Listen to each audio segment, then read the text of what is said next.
Morning everyone, it's a beautiful Saturday morning.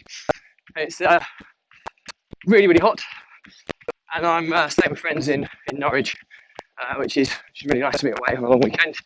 But as always, Saturday mornings are productivity hacks and mindset. So today I want to talk to you about the rule of three. Now, this is something that's such a simple rule. It's been game changing for me in the past, predominantly from a mindset perspective, but it is actually a productivity tool, and I'll go through the reasons why very shortly. Firstly, I'll just give you a very quick update on my injury update. Well, I'm see how far I've run so far. I'm 4k into about a 7 or 8k run. Just got to see where I'm going here. 1 second. This way.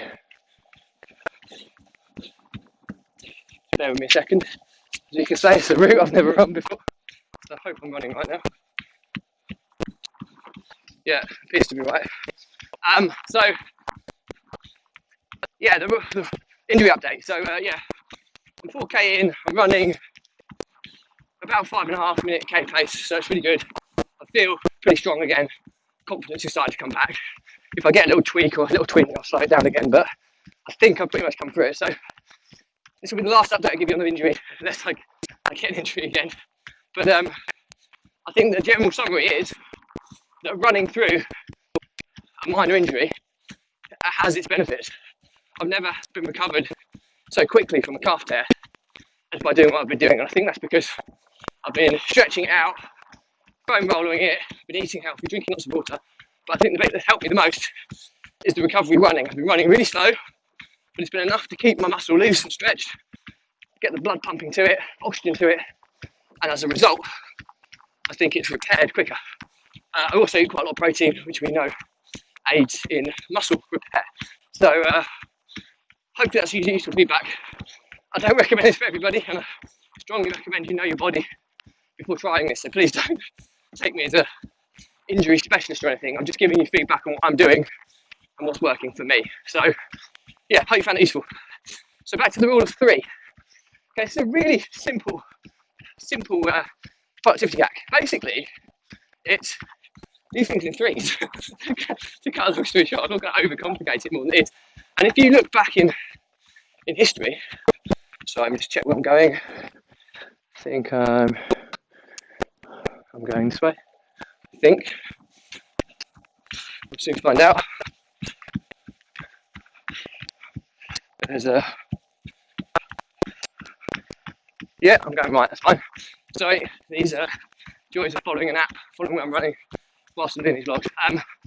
So yeah, basically it's a rule of three. You do things in threes. Now, there's a lot of research that backs this up. There's so many things out there you'll notice in rules of threes. You know, number codes, security locks, all these types of things are 3 digits long for a reason, because it's easy to memorize and it's something that's not overwhelming. But from a productivity perspective, the rule of three is basically what happens, what causes overwhelm? Well, generally speaking, it's too much responsibility, too much work. And a lot of that can be self-imposed. And what I mean by that is that we all talk about the benefit of to-do lists and project management software. And I'm a massive advocate for this, I have to confess.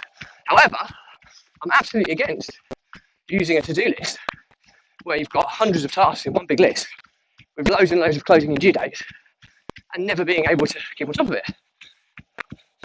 Because that's just overwhelming and stressful. Whereas the rule of three kind of counteracts that.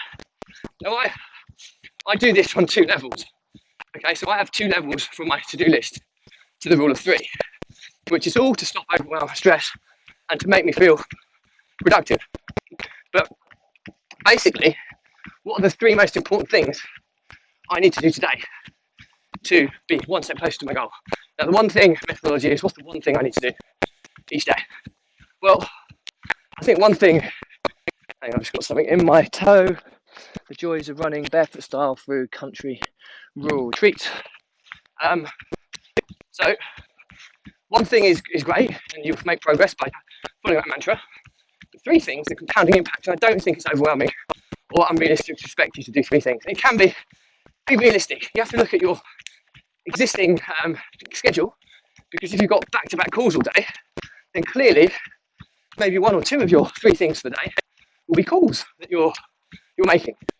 Okay, and then you might have one thing that you're doing in addition to that. So you have to fit it into your schedule. But the point I'm trying to make here is only stick to three. So you've only got three things you're looking at.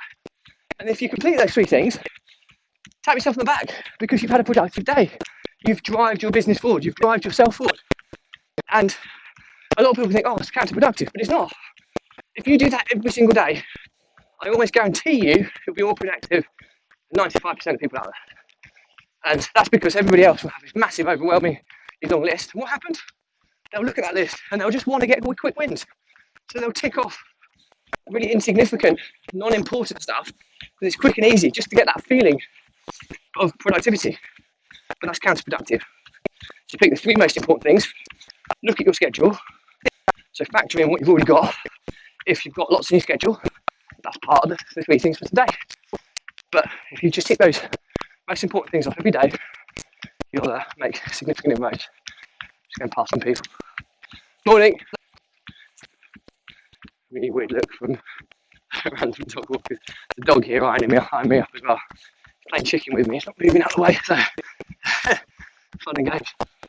But so really try and get your head around this because less is more. Now I'll talk to you about my way of using the rule of three. Well, as a serial entrepreneur, multiple businesses, a team of 12 people to manage, you think that could be pretty overwhelming.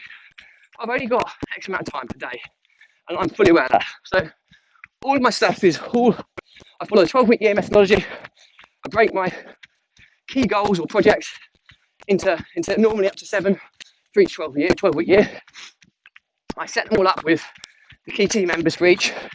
I set everybody else individual milestones, and so we're all pulling towards the same direction. But my role, I have it in a very prioritised structure. The 7 goals I've ordered, so I know that I need to progress project 1 first before project 2 or goal 2. And I might have hundreds of tasks on my to-do list. But what I do is I have a daily plan. So I time block. So what I do is I add everything that needs to be done for the day into my daily plan. And then I time block it in how I'm going to do it. My time blocking is done by my biological prime time. So I know how productive I am at certain hours of the day. So I do the most important stuff at the time that I'm feeling most energized. I've done a separate episode on that, so need to book back through it and find that if you think it's useful. But what I then do is I put everything into time chunks, hourly time chunks. I never have more than 4 things in an hour's block because I think the shortest tasks are at least 15 minutes long, in my opinion. And I have a daily schedule, daily agenda. But what I then do is I earmark what are the top 3. And my minimum criteria for that day is the top 3. Quite often I get through that top 3 and I get through pretty much everything in my day because I've given myself an achievable work schedule. I haven't been overwhelmed by everything that's due tomorrow or the day after because that's irrelevant for today. So it's just stopped me from being overwhelmed. It's kept me being super productive, and I've worked to my energy levels.